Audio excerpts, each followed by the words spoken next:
আসসালামু আলাইকুম রহমতুল্লাহ। বন্ধুরা, খুব সুন্দর বয়ানটি মনোযোগ দিয়ে শুনুন। হজরতে আব্বাস রাদিয়াল্লাহু তাআলা আনহু করুণ কাহিনী ও বর্ণনা শুনুন। ইবনে আব্বাস রাদিয়াল্লাহু তাআলা উত্তর দিয়ে তার মুখের দিকে তাকিয়ে দেখলেন যে বেচারা বিরাট গম্ভীর, বড় দুঃখিত, বড় চিন্তিত। ইবনে আব্বাস নিজে জিজ্ঞাসা করছেন যে ভাই, আমি তোমাকে আজ বড় দুঃখিত দেখছি, বড় চিন্তিত অবস্থায় আছো, কি ব্যাপার, কি হয়েছে বলো। সেই ব্যক্তি উত্তর দিচ্ছে, নবী সাল্লাল্লাহু আলাইহি ওয়াসাল্লামের রওজা থেকে আঙ্গুল বাড়িয়ে, নবী সাল্লাল্লাহু আলাইহি ওয়াসাল্লামের রওজা থেকে হাত বাড়িয়ে বলছে, এই রওজাওয়ালা, এই কবরওয়ালার ইজ্জতের কসম, আমি বড় পেরেশান আছি, আমি বড় ঋণী, আমার উপরে অনেক দেনা চেপে গেছে। আর নবী সাল্লাল্লাহু আলাইহি ওয়াসাল্লামের কবরের দিকে হাত বাড়িয়ে বলছে, এই নবীর ইজ্জতের কসম, আমি আদায় করার আমার সামর্থ্য নেই, আমার ক্ষমতা নেই, আমি আমার ঋণ পরিশোধ করতে পারবো না। ইবনে আব্বাস রাদিয়াল্লাহু তাআলা বলেছেন, আফালা উকাল্লিমুহু ফিকা, আফালা উকাল্লিমুহু ফিকা, আমি কি সেই ব্যক্তির কাছে যাব, গিয়ে তোমার বিষয়ে সুপারিশ করব? সে ব্যক্তিটা বলল, ইন আহবাবতা, আপনি যেটা ভালো বলেন পারেন। হযরত ইবনে আব্বাস রাদিয়াল্লাহু তাআলা ফাতাহা আলা সুম্মা খারাজা মিনাল মসজিদ, উঠে দাঁড়ালেন, জুতো পরলেন, মসজিদের বাইরে বের হয়ে গেলেন। সেই ব্যক্তি থেকে আশ্চর্য, ইবনে আব্বাস, আপনি কি আনাসিতা ফি, আপনি কি ভুলে গিয়েছেন আপনার ইতিকাফ, আপনি কি ইতিকাফে আছেন আর জুতো পরে মসজিদের বাইরে বের হয়ে আসলেন?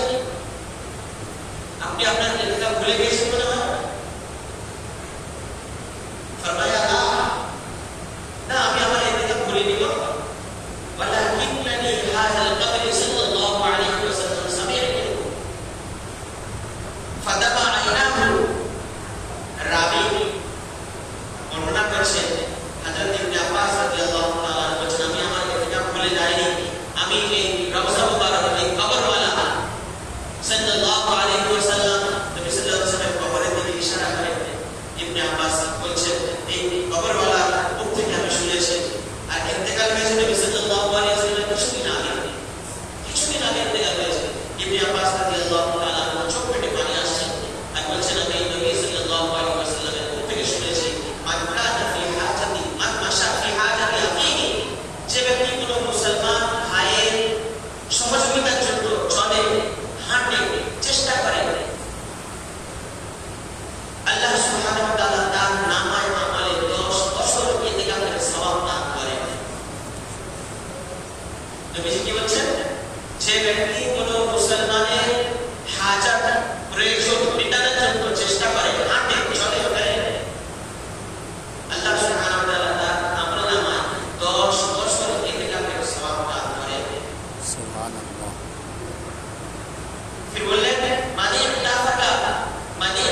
দেখছেন যে একটা মুসাফির দূর থেকে এসে ইয়ামান অঞ্চলের সামনে অনেক দূর থেকে এসে রাস্তা দাঁড়িয়ে আছে, আর রাস্তার এক কোণে একটা পুঁজি পেতে সেখানে তার স্ত্রীকে রেখে সে বড় চিন্তিত অবস্থা।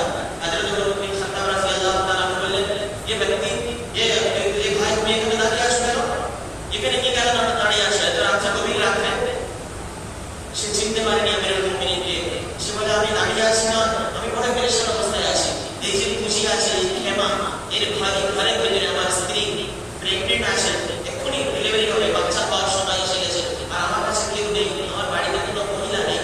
হযরত ওমর রাদিয়াল্লাহু তাআলা দৌড়ে দৌড়ে নিজের ঘরে গেলেন, উম্মে কুলসুম তাকে বিয়ে করলেন, "এই আমার স্ত্রী, আজকে জান্নাত কামানোর সময় এসে গেছে, চলে এসো, তাড়াতাড়ি এসো, আল্লাহকে খুশি করার জন্য চলে এসো।"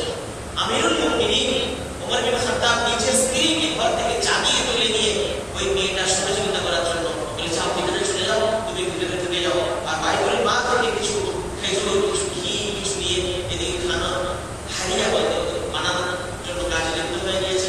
কিছুক্ষণ পরে খেমার থেকে ওমর বিন খাত্তাব রাদিয়াল্লাহু তাআলা আনহুর স্ত্রী জোরে চিল্লে বলছে, "আমিরুল মুমিনিন, সুসংবাদ দাও তোমার ওই মুসাফির ভাইকে, তোমার বন্ধুকে আল্লাহ তাআলা একটা নেক সন্তান দান করেছেন।" এই ব্যক্তি তখন জানতে পারল, আমিরুল মুমিনিন এই ওমর রাদিয়াল্লাহু তাআলা আমার খিদমত করছে। তখন জানতে পেরে তার পায়ে বেজে যেন জমিন সরে এল। বলে, "হযরত, ক্ষমা করবেন, আমি বুঝতে পারিনি, আপনাকে কষ্ট দিলাম।"